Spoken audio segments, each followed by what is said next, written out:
11 aparatur sipil negara atau ASN di Kabupaten Trenggalek, Jawa Timur ketahuan masuk data sebagai penerima bantuan sosial atau Bansos.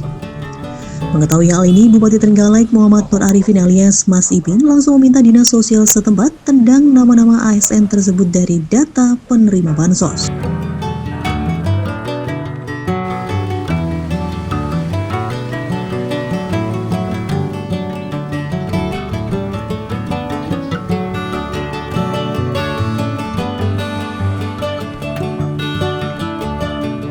Mengacu keterangan Bupati Trenggalek pada beberapa waktu lalu, pihaknya baru saja mengikuti Zoom meeting dengan KPK dan Kementerian Sosial atau Kemensos. Hasilnya, KPK dan Kemensos mengingatkan terkait larangan penerimaan Bansos terhadap mereka yang berpenghasilan di atas upah minimum kabupaten atau UMK. Selain itu, aparatur sipil negara atau ASN juga dilarang menjadi penerima Bansos. Pasalnya sesuai data yang ada, di Indonesia masih banyak PNS yang masuk data penerima Bansos.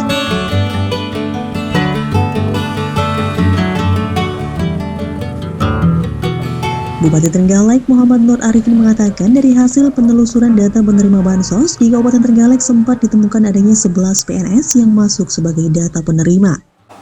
Namun dari hasil penelusuran, diketahui jika 11 PNS tersebut 7 diantaranya tidak pernah mengambil dan 2 lainnya sudah mengembalikan Bansos yang pernah diterima. Dari data tersebut hanya ada 1 PNS yang mengambil Bansos. Itu pun saat ia masih menjadi tenaga honorer. Setelah ia mendapatkan SK PNS, yang bersangkutan tidak lagi mengambil. Kemarin kita sudah Zoom dengan KPK, diingatkan oleh Kemensos dan KPK tidak boleh ada penerima Bansos yang yang UMK-nya sudah di atas pendapatannya sudah di atas UMK, menerima Bansos itu tidak boleh.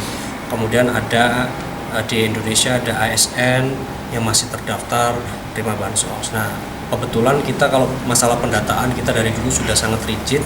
Kita temukan memang ada ASN itu 11 orang ya, di Kabupaten Trenggalek, itu pun 7 diantaranya sudah tidak mengambil Bansos tersebut, yang 2 yang lain sudah dikembalikan. Hanya ada 1 yang diterima, itu pun sebelum SK PNS-nya turun. Jadi sebelum dia jadi, kan banyak dulu guru honorer atau apa, terus kemudian sekarang statusnya sudah jadi CPNS atau PNS. Tapi di Trenggalek kasusnya nggak banyak, hanya 11 dan itu sudah kita usulkan untuk dikeluarkan semua. Jadi termasuk juga yang masih banyak yang masih meninggal mendapatkan Bansos, itu juga sekarang kita screening semua ya. Mas Ipin juga menambahkan sejak era kepemimpinannya, pendataan penerima Bansos dilakukan secara terperinci dan selalu update, sehingga penelusuran data penerima yang tidak tepat sasaran bisa segera diketahui.